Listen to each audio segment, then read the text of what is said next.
Olá, seja muito bem-vindo, seja muito bem-vinda a mais um episódio do Mentes Legais, esse espaço onde nós buscamos receber diferentes pessoas, diferentes mentes e diferentes histórias de vida. E de acordo com o autor Warren Bennis, liderança é a capacidade de transformar visão em realidade. A nossa convidada de hoje é um exemplo concreto de como uma cultura organizacional inclusiva faz com que ideias saiam do papel e aconteçam de fato. Em mais de 30 anos de uma brilhante carreira em diversas áreas de conhecimento, ela agregou esporte, conhecimento científico como um instrumento de transformação social. Professora, advogada, escritora e gestora ímpar, sempre provou que educação é uma via de mão dupla, assim como uma de suas inspirações, a saudosa irmã Soraya Chalup, abrindo portas, inclusive, para a mudança de vida de várias estrelas do amanhã. Reconhecida pelo seu pioneirismo e planejamento na execução de ideias, ela aliou cultura e esporte e fez acontecer. Seja muito bem-vinda ao Mentes Legais, Elizabeth Landim. Muito obrigada, é um prazer estar com vocês. Quero primeiro registrar, toda a infraestrutura, isso é muito legal da gente ver. Vocês estão começando querendo, com uma infraestrutura muito legal. E o Mentes Legais, eu acho que é pela legalidade, mas também porque vocês querem trazer pessoas pelas mentes que façam uma diferença, uma inspiração. Então, me sentindo honrada de estar participando aqui com vocês. É uma honra nossa, porque desde que a gente começou a contemplar a nossa lista de eventuais convidados para esse bate-papo, o seu nome sempre esteve dentre as nossas vontades e a gente ficou muito satisfeito quando você aceitou o convite para estar aqui conosco, porque sua trajetória, seu exemplo de gestora, muito nos inspira, a gente tem muita admiração e certamente, com tudo que você vai compartilhar com a gente aqui ao longo desse bate-papo, também vai inspirar muitas outras pessoas que estão nos assistindo. E aí, Beth, a gente já inicia querendo saber uma curiosidade. E, simultaneamente, você concluiu os seus estudos de Direito e também de Educação Física lá atrás, quando estava no início da sua jornada profissional. As duas escolhas, elas sempre estiveram na sua mente, sempre foi um desejo seu, ou isso aconteceu por um acaso de alguma outra forma? Não, elas sempre estiveram no meu universo. O Direito, nem tanto, é muito interessante. Eu fui prestar vestibular, primeiro eu ia fazer odontologia. Eu ia quebrar os dentes de todo mundo, porque eu não tenho essa habilidade. Mas quando você tem 16, 17 anos, você ainda não sabe. Você até me falou aqui em off antes, que você estava nessa dúvida. E aí, eu depois resolvi fazer administração. Fiz um ano de administração, mas não me encontrei na faculdade de administração. E aí fui para Direito. E me encontrei. Na verdade, o que eu queria naquela época era uma administração mais inovadora, diferenciada, customizada, que eu não achei à época. E o Direito me dá muito embasamento para a gestão.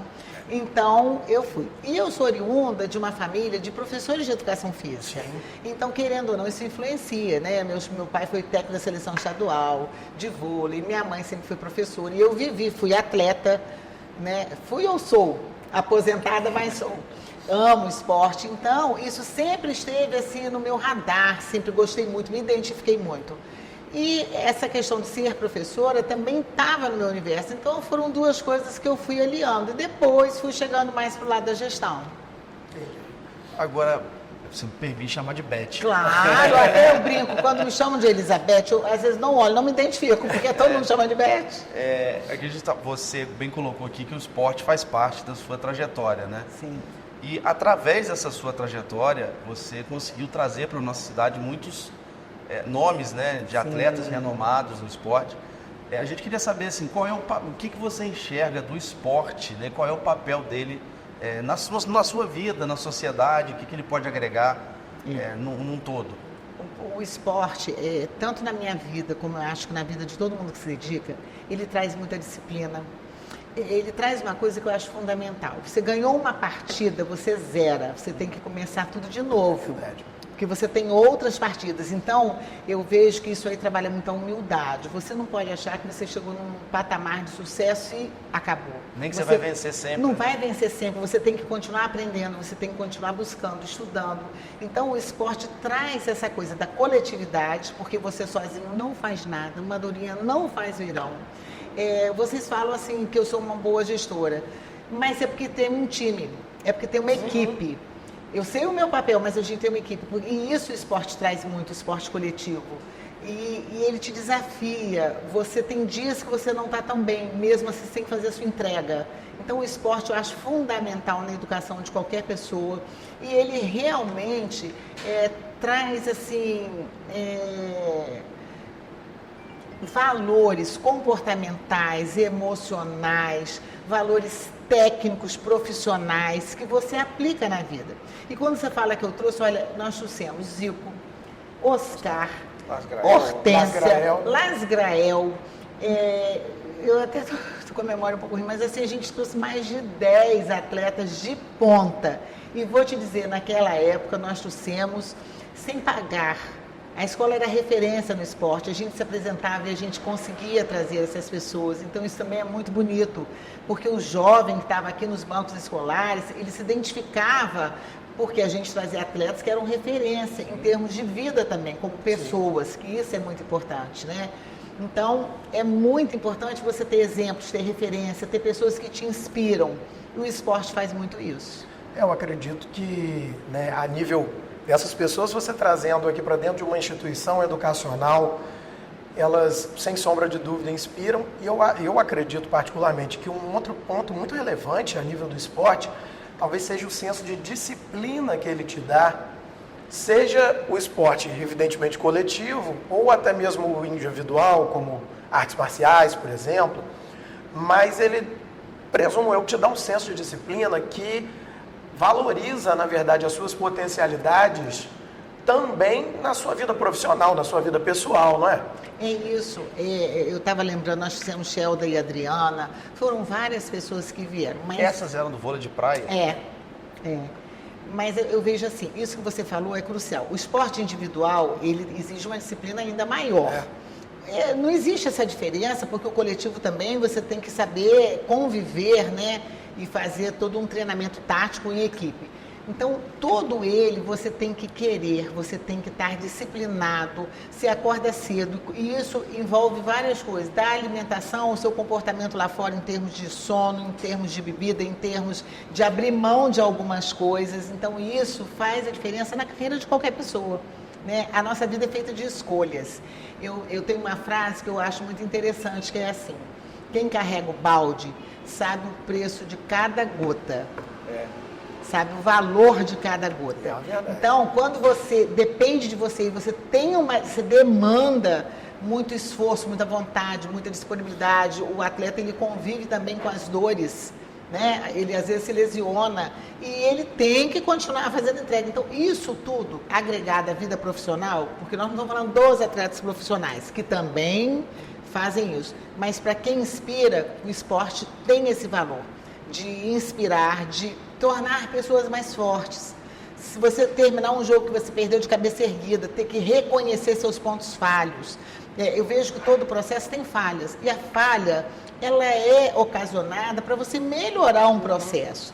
Hoje a gestão, você não pode pensar numa gestão errou. Você tem falhas que você tem que rever e é assim que você faz a melhoria dos processos. Se você for um gestor só apontando as falhas, você não faz sua equipe crescer, você não faz sua equipe ter um corpo de time, de desenvolver, de querer mais, né? Então, eu acho que tudo isso no esporte me agregou muito. Eu sempre fui muito competitiva no esporte e, assim, na vida, competitiva comigo. De querer me melhorar, de querer estudar mais, de querer dar o meu melhor, de pensar muitas coisas. Eu, às vezes, as poucas vezes que eu estou em casa, eu tenho uma carga horária de trabalho grande, eu me vejo pensando em outras coisas para fazer, ou fazendo outras coisas melhor do que eu já faço, né? Às vezes, quando eu perco o sono, hoje nós tivemos uma coletiva aqui, e eu já estava pensando assim, vou abordar esse tema, vou abordar até... Então, a cabeça não para, porque a gente faz porque gosta, né? Isso não se torna um peso para mim. Então, eu acho que isso faz diferença. Que você estava colocando aí com relação ao esporte, eu acho que, eu vejo pelo menos assim, que o esporte como um todo, ele é um espelho, serve como um espelho da sua vida profissional. Que é exatamente o que você falou, a gente tem, às vezes, frustrações no esporte que a gente tem que aprender a lidar. E na vida profissional a mesma coisa, você às vezes desenvolve um projeto que não obtém o sucesso que você imagina e você tem que ter a mente em dia para poder conseguir lidar com aquela frustração. E saber recomeçar, Sim. saber fazer Voltar. novas rotas. Você quer ver uma coisa? A adrenalina da beira da quadra ou de qualquer esporte individual é uma coisa assim. E eu acompanhei muito a beira de quadra, fui professora técnica de vôlei, então acompanhei depois como coordenadora aqui todas as equipes, viajava com os atletas. Esse contato com os jovens também te deixa mais jovem, você participa de um universo que você já tem uma maturidade, mas que eles já estão vendo com outra forma. Isso te faz renovar a alma, Essas te visões faz... distintas, né? E você tá junto ali com eles. Quando eu tô com eles, eu me junto a eles. E isso é muito legal. E você tá ali naquela beira da quadra, naquela adrenalina. Isso é muito interessante. Você tem que decidir rapidamente. O esporte tem disso. Tem esses insights, né? Por mais que você tenha tática, tenha treinamento, mas você às vezes tem decisões que são rápidas, né?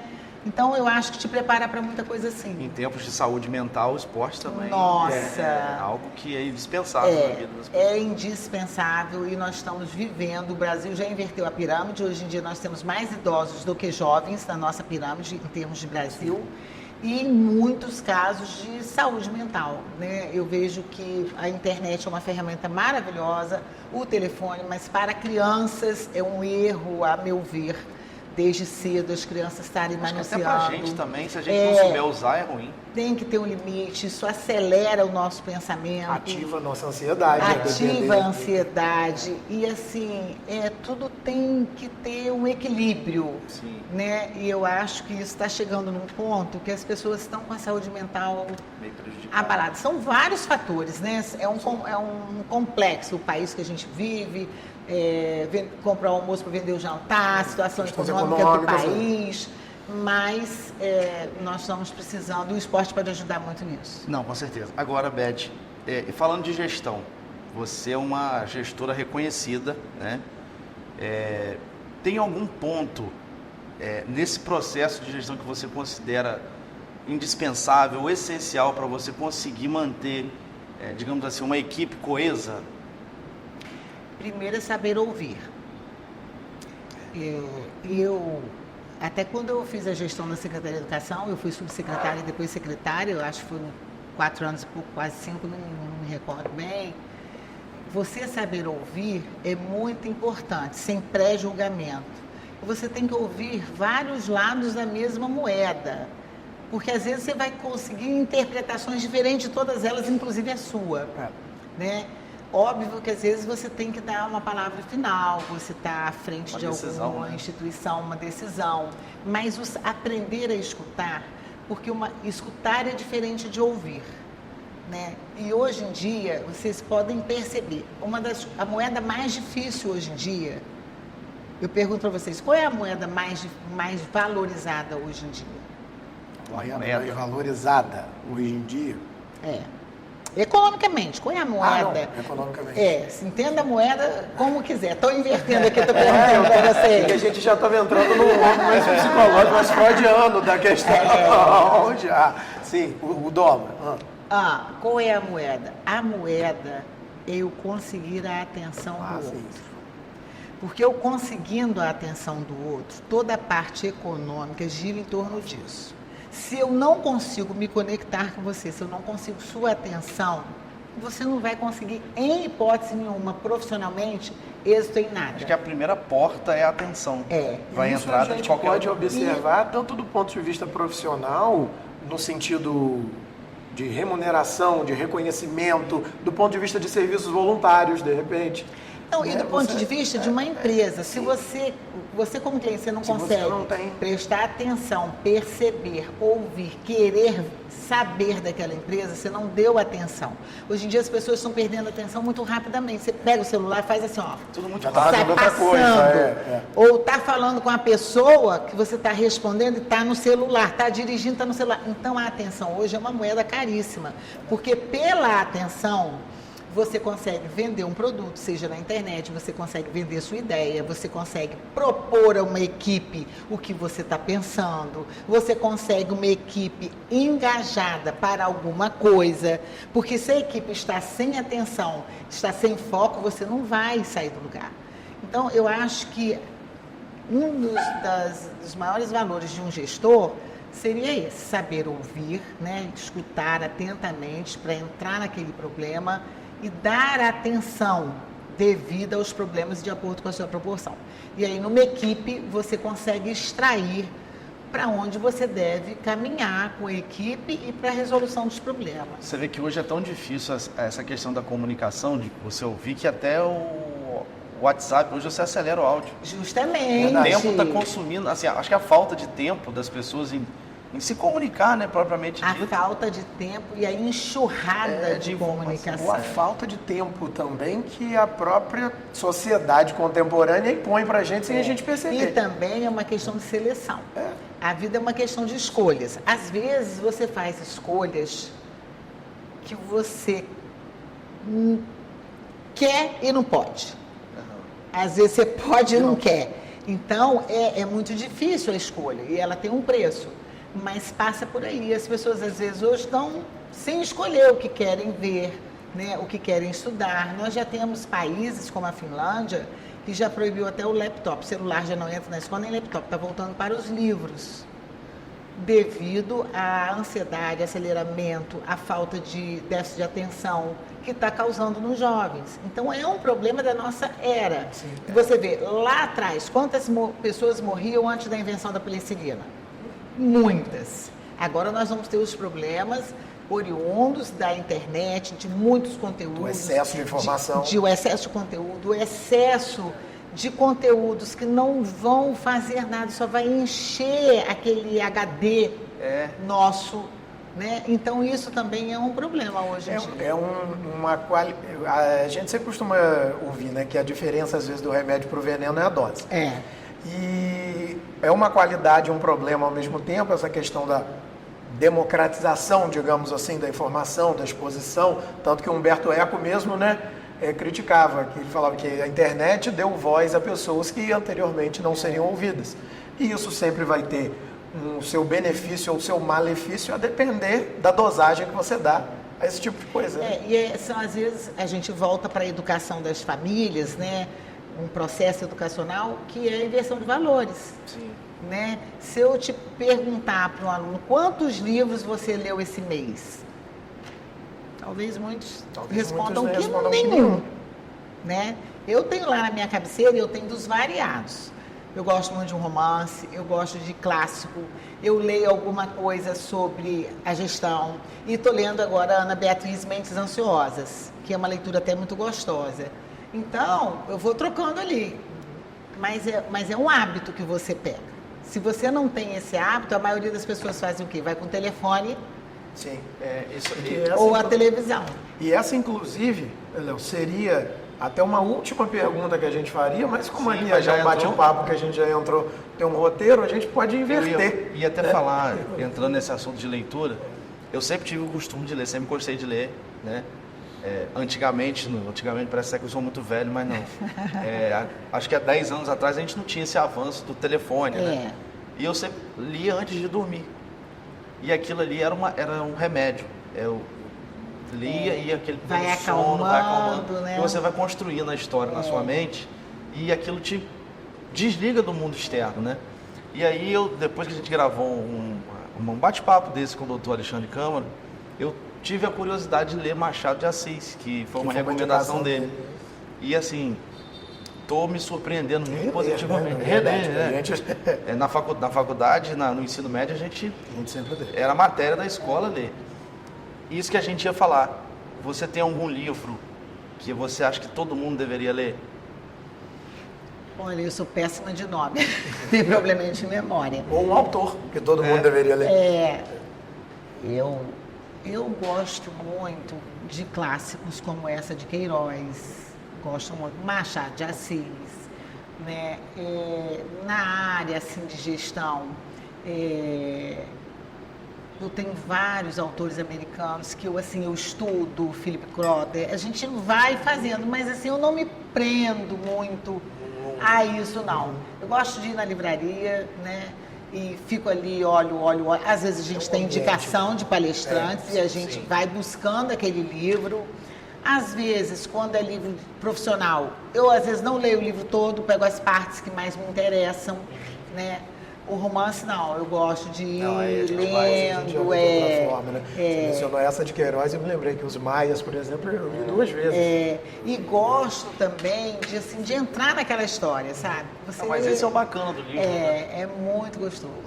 E que eu, particularmente, ainda sou do livro físico. Não, com certeza. Eu também. Porque o livro aí começa, você está ali vendo, aí vem notificação, ainda que você desative. Se o objetivo é você relaxar, tem a luz, E a tem própria tudo, tem a tela tela, é pequena, né? né? Então o Não, livro, eu sou do você livro vira a página, marca a página. É Às vezes eu sublinho aquilo que eu quero voltar. Que tem isso. Mas, Beth, vamos lá. Ainda também um pouco dentro da questão profissional, mas já trazendo algum outro tipo de curiosidade, tem alguma história curiosa ou emblemática ou interessante que você viveu na sua carreira, seja a carreira de gestora, de professora, de advogada, enfim, alguma história que você acha marcante da sua trajetória que você não se esqueceu? Uma curiosa? Curiosas eu tenho várias, assim, porque uma coisa que é do meu perfil, as pessoas podem não saber, eu sou um pouco estabanada. Estou aqui bem controlada para não derrubar a caneca, não derrubar o microfone, mas é de mim, não sei se é pelo meu tamanho, acho que é mesmo do temperamento. Então eu estava despachando com o ministro da Educação, esqueci o nome do ministro. Eu estava em Brasília, a Leonora estava comigo, eu estava despachando com o ministro, me atendeu super bem. Isso foi no ano de... antes da pandemia, 19, 18. E aí eu sentei, nós sentamos, estávamos numa conversa, tal, despachando, levando os papéis, e eles serviram café, serviram água, né? E eu falei assim, vou tomar, pensei, né? Vou tomar logo o café, porque eu não posso derrubar nada aqui. E aí tomei o café, quando eu fui botar a xícara do café, minha mão, pá, no copo, eu joguei a água toda nos papéis do ministro, mas ele foi um gentleman. Ele levantou, me ajudou, eu fiquei um pouco envergonhada e ele, na mesma hora, consertou a situação e continuamos a nossa reunião. Então, assim, já é meu. Uma outra vez, numa reunião da ANEC, eu fui me servir, eu não sei o que eu fiz, que minha mão bateu numa jarra com umas plantas. Aquilo, a jarra quebrou, a água foi assim, cascata. Acabou com a mesa do coffee break. Aí a Leonora chegou e falou assim, quem fez isso? Eu falei assim, fui eu já não tinha onde enfiar a cara. Então, assim, de curioso são essas coisas.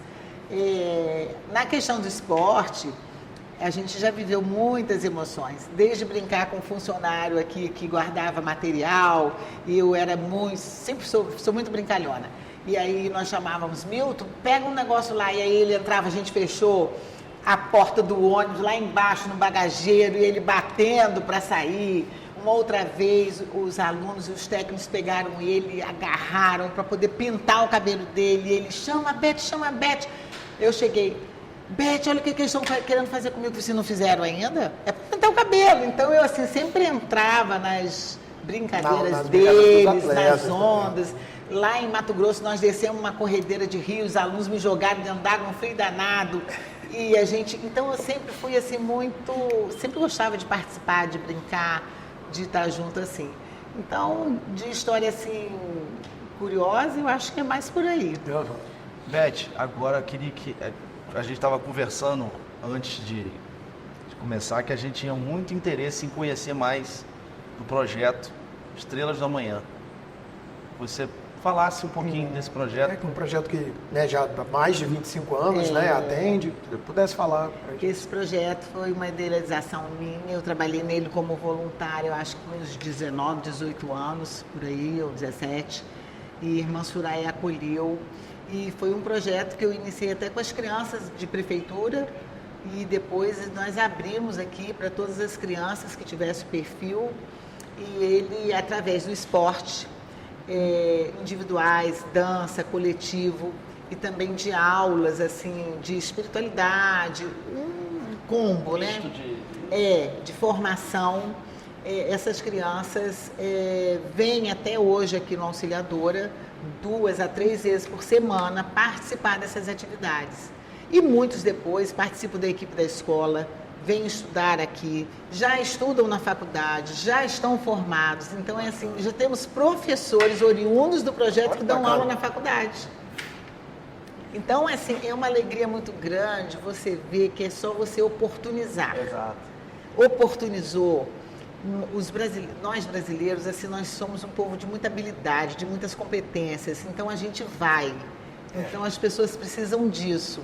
E é um projeto, assim, que é a menina dos meus olhos. Eu amo esse campo social, eu me identifico muito com isso, com a coletividade, né? Então é um projeto que me dá, assim, muita alegria. E nós temos frutos e resultados comprovados disso. Então isso é muito, não é só muito um achismo, bacana. tem evidência. Não é só de que achismo, tem evidência. você abre porta. Que dá certo, abre portas.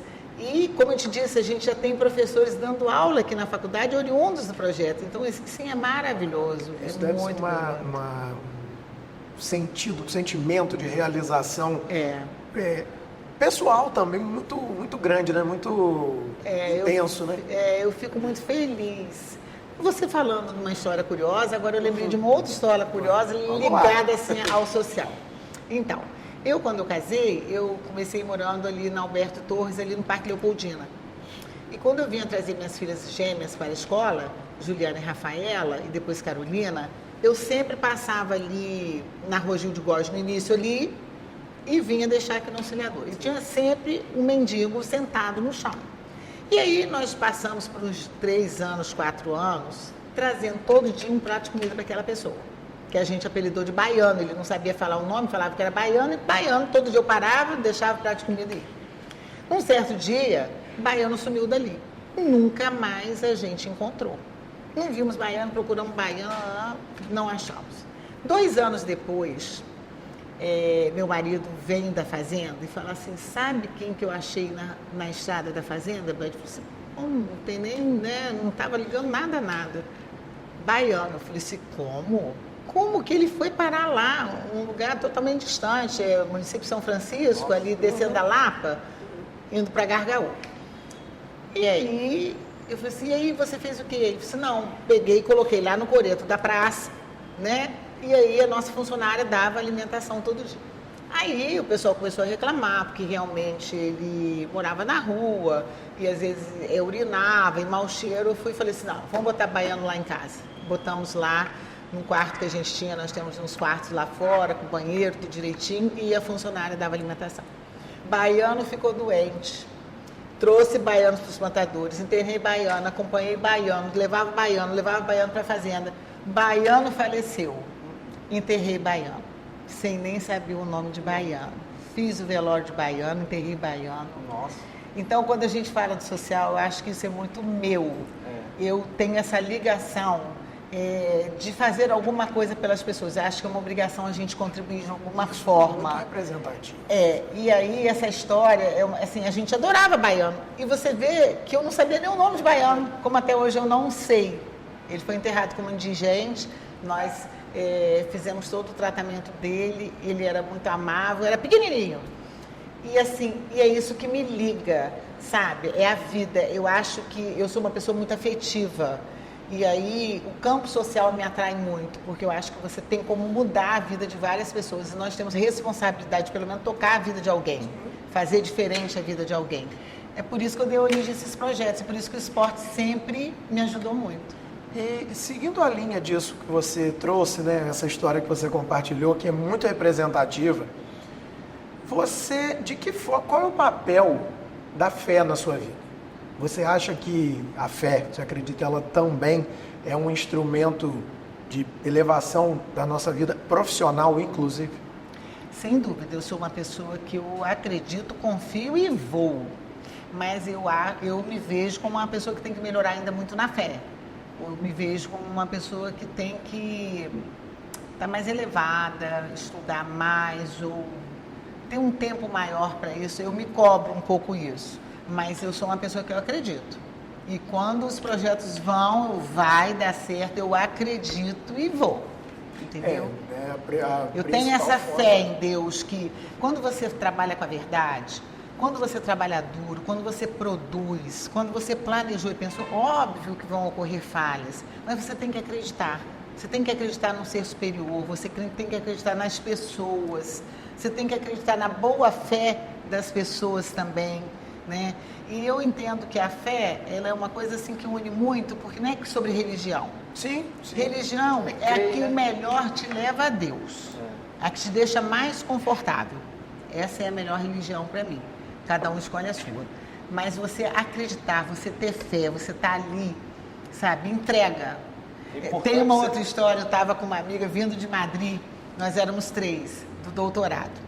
E aí o avião começou e tal, e ela morrendo de medo, Liliana, professora daqui, uma pessoa maravilhosa. E ela com muito medo começou a rezar, e aí eu fui dormir. E ela falou, Beth, acorda, reza. Eu falei, já rezei, já entreguei, vou dormir. Eu não posso fazer mais eu nada. rezo uma vez, eu confio. Então, eu sou dessas pessoas, eu entrego. E também a gente tem que aceitar o que vier, né? Isso também faz parte da fé. A Justamente. fé, É você ser resiliente e estoicista, né? Aceitar a Porque realidade a como ela fé se não é propõe. você pedir ter aquilo que Ter você aquilo, quer. Muitas vezes não é o que você quer, é o que Isso você às vezes é o apresenta. contrário. Né? É uma reflexão muito profunda a gente entender esse...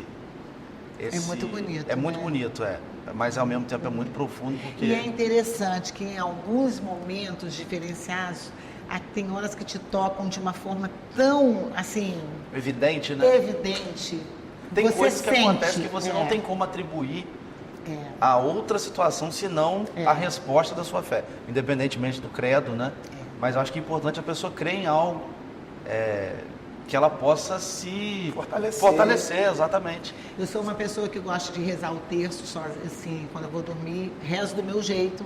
Não sou de rezar, eu rezo do meu jeito. Mas acho que isso aí... Mas é isso que eu quero, é me comunicar com Deus. Mas ele ouve. E Exato. tentar Ele ouvi-lo, né? Tentar que ele me dê sabedoria, afine meus ouvidos, porque a gente às vezes quer ver daquela forma, né?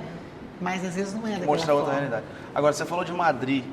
Tem uma viagem inesquecível na sua vida que você já tenha feito? Ah, tem. Olha, eu já fui para a África do Sul, que é maravilhoso. Todas as viagens que eu fiz com a minha família, assim, já é um ambiente assim, porque você está com seus filhos, com suas filhas, acompanhando suas filhas, é muito gostoso. África do Sul, né? Madrid, a Itália, são, assim, é muita cultura junto, Itália, Espanha, Paris, né? Europa, respirando você história. respira a história. Então, são culturas, África do Sul, diferentes, né? Diferenciadas, e cada um carregando sua história, é uma coisa, assim, muito gostosa, muito interessante. Portugal também, adorei conhecer Portugal, fui até o Porto, Aveiro, no meio do caminho, é uma cidade linda, lembra um pouco de Veneza, que tem vários rios navegáveis, assim. Então, viajar é outra coisa que eu acho que, quando você pode, faz bem para qualquer um, para a mente e para qualquer profissional. Você pode ver que qualquer pessoa que volta de viagem volta muito mais leve, com a cabeça aberta, porque o nosso mindset precisa ter você enxerga outra uma realidade, abertura, outra realidade. Você sai daquela bolha que você está acostumado. Entendeu? E vê que o mundo é mundo é muito grande, E né? nós não somos nada, né? A gente Um grão de areia, né? é muito pequeno. Da imensidão. Isso tudo. E, nesse sentido, tem algum momento histórico que você gostaria de ter presenciado? Gostaria, e não presenciou? Ou que você gostaria de estar lá, ou que você gostaria só de ter observado, mas de estar ali naquele momento? Você está falando em relação ao país, em relação à minha vida, em relação... Não, algum momento histórico no mundo que você gostaria, ou que você já estivesse aqui, mas não teve oportunidade presencial, ou que nem vivo estivesse ainda, histórico mesmo, alguma coisa que você teria curiosidade de pensar, isso eu queria ver que aconteceu desse jeito, e não como realmente, será que foi como realmente relatam? Eu acho que é até difícil escolher um, porque são vários, né? Eu gosto muito de história e a gente vê, assim, desde a história medieval, né? Eu gosto muitas vezes, assisto aqueles filmes dos vikings. Gosto muito daquelas histórias, embora eles sejam bárbaros, mas eles têm alguma coisa de caráter, de palavra, de família, que é um pouco interessante. Então, eu gostaria de ter, não é ter vivido, mas de, assim, uma época da Idade Média, uma época daqueles castelos. Eu sou fascinado por essas coisas de Eu gosto muito de cavalgar, é uma coisa que eu amo, andar a cavalo. Então, naquela época, o transporte, né, também era desse jeito. É um estilo de vida totalmente diferente, que eu não sei nem se eu me adaptaria, mas eu gostaria de ter experimentado, né? Ver a Távola do Rei Arthur, quem sabe? Quem sabe? Ou de, pelo menos, né, eu lembro até que no papo com o doutor Alexandre, ele também falou, ó, tem alguns que eu queria poder ir ali, olhar, ver se foi isso mesmo que aconteceu e voltar. Como é que tá escrito, né? Se foi isso mesmo. Eu não queria estar ali vivendo, não, mas eu queria ali olhar. Você tem ou teve algum ídolo na sua vida ou na sua profissão? Eu tenho vários, né? São pessoas que nos inspiram. O próprio Bernardinho, eu vejo ele como um grande gestor. Ele não é Gestor de apenas grupo, né? ele é um líder. Ele é um líder, porque você conseguir chegar com um time nesse nível que já estão os treinamentos, porque hoje em dia o treinamento ele tem a bioquímica, ele tem o fisioterapeuta, ele tem a medicina, são tantos componentes diferentes de muito tempo atrás que te dão uma performance muito maior. Então a competitividade aumenta. Então ele tem que ser líder para estar de igual para igual, né? Ficar em terceiro, quarto, primeiro do mundo. Mas, sim, tem várias pessoas que eu... Irmã Soraya. Ela é uma referência, né? Irmã Soraya, ela foi como se fosse assim, uma mãe, porque no final a gente tinha uma intimidade assim de mãe e filha, e isso é muito bonito quando você não precisa falar, com os olhos a gente se entendia. Eu podia ficar um dia inteiro lá de Irmã Soraya quieta, que não incomodava nem a mim nem a ela, a gente se entendia, mas isso não interferia no nosso lado profissional. Ela foi uma grande mentora minha do meu lado profissional, né? Ela foi uma grande gestora, uma grande líder. Então, vou dizer que muito do que eu sei, eu devo a ela, né? Essa inspiração, estar junto aprendendo. E eu aprendia com as decisões dela, eu aprendia com a vivência dela. Irmã Soraya era uma pessoa fora da curva, muito à frente de vários do tempo. Uma pessoa sem preconceitos, uma pessoa de caráter, de valores, uma pessoa de firmeza e ao mesmo tempo de uma cultura, uma sensibilidade enorme. Então, eu me inspiro muito nela. Ela, para mim, foi uma grande líder. Porque às vezes a gente procura nomes assim, sim, e a pessoa está do nosso lado. E a obra dela, né, o legado é muito evidente, deixa isso muito claro. Nossa, e em Campos, né, onde ela passou, mas principalmente em Campos, ela impactou muitas vidas. Agora, Beth, a gente já caminhando para o final. Você ainda tem algum projeto que você sonha desenvolver? Ou tá bom já do jeito que tá? Vou antecipar para vocês alguma coisinha. Primeira mão, né? Exclusividade. Então, eu gosto muito de palestrar, dar assessoria, né? É uma coisa que eu gosto, dividir meu conhecimento. Muitas vezes, a palestra você não aprende, você vai aprender com um processo de consultoria, de estar ali. Mas você dá o insight, você dá o start, você fazer com que a pessoa perceba alguma coisa diferente, que ela tem que mudar, ela tem que evoluir. Abrir as mentes legais das pessoas. Isso. É uma coisa que eu penso, porque eu tenho essa carreira também que foi no público, né? Eu me aposentei e fui secretária, fui subsecretária, fui gerente técnica, então eu tenho uma vida legal assim na coisa pública que me dá essa experiência que eu vivi, aprendi ali, vivi, tive êxito, tive na época um IDEB maravilhoso como nota. Então, eu penso em alguma coisa assim, porque eu gosto de trabalhar. Eu sou uma pessoa que eu gosto de produzir. A gente se mantendo ativo, né? Eu acho que... Tem um livro que eu também... Porque assim, eu fui colunista da Folha. Sim. Por 11 anos consecutivos sem falhar uma semana. E eu tenho milhares de artigos produzidos por mim. Eu falo, tá tempo para eu colocar isso no livro. As pessoas me cobram muito. Mas é um projeto também que eu quero. Educação é uma via de mão dupla. É, isso aí. Vocês, na abertura de vocês, eu fiquei impactada. Vocês foram brilhantes. Léo, eu estou satisfeito. Eu também, assim, a gente não esperava menos de uma conversa que a gente tinha certeza que seria extremamente legal, né? Que é como a gente se propõe. Então, e a gente trouxe o roteiro, eu acho que do roteiro a gente usou... tiveram 3 perguntas. Porque foi de acordo com que a conversa veio fluindo, você trouxe tanta coisa interessante do ponto de vista pessoal e profissional que às vezes a gente não consegue desvincular uma coisa da outra quando faz as coisas com amor, ao menos, né? E eu sempre costumo repetir que eu acho que a profissão é uma das melhores, se não a melhor contribuição que a gente pode deixar para a sociedade, né? Quando você tem essas realizações positivas. E isso para a gente ficou muito evidente nesse bate-papo, né? Muito evidente e, assim, uma coisa que eu me identifico muito com o que você falou é um ponto específico.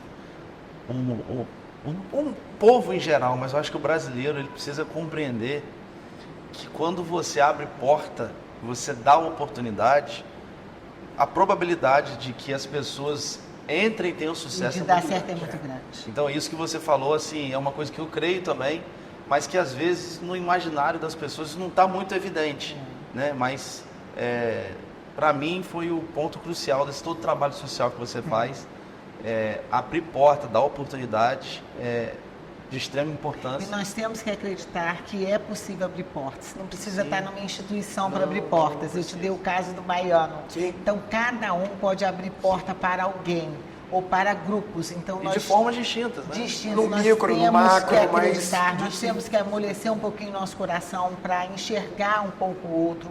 Isso é uma forma de viver. Nós vivemos a grande parte do nosso dia no trabalho. Isso. Então, nós temos que fazer desse ambiente um ambiente prazeroso, um ambiente de produção, um ambiente que você esteja feliz, que você faça outras pessoas felizes. Você já pensou? Você trabalhar com uma pessoa, um chefe que é horrível, que deixa todo mundo mal, vai, né, cair o nível não só de produtividade, como de saúde mental de todo mundo. Então, fazer com que os ambientes sejam leves, e assim, a gente trazer essa leveza para a vida. Eu acredito muito nisso. Eu busco isso na minha vida, ser feliz. Busco muito essa leveza. E eu sou uma pessoa muito ávida por viver. Então, eu acho que nós temos que acreditar que é possível. Ao tocar alguma alma humana, que a gente possa ajudar a transformar, a fazer alguma coisa de diferente. Meus parabéns. Obrigada, foi um prazer. Olha, eu quero registrar também que vocês são de um nível assim, cultural muito alto. E isso é muito bom, porque assim, é o que eu falei das escolhas, né? A gente tem tanto conteúdo para assistir. E quando a gente se depara com dois jovens assim, a gente realmente tem que valorizar e aplaudir. Parabéns pelo trabalho de vocês, das mentes legais, né? Vou divulgar, vou estar assistindo aí quando tiver publicado. E aí contem comigo. E fica a nossa gratidão, né? Com certeza. Pelas palavras, por ter aceito o nosso convite, por estar aqui conosco e por participar de mais um episódio desse projeto. Né, Léo? É isso aí. Então, pessoal, obrigado a vocês também que estão nos assistindo pela audiência. Fiquem com Deus e até o próximo episódio com mais uma Mente Legal. Um abraço.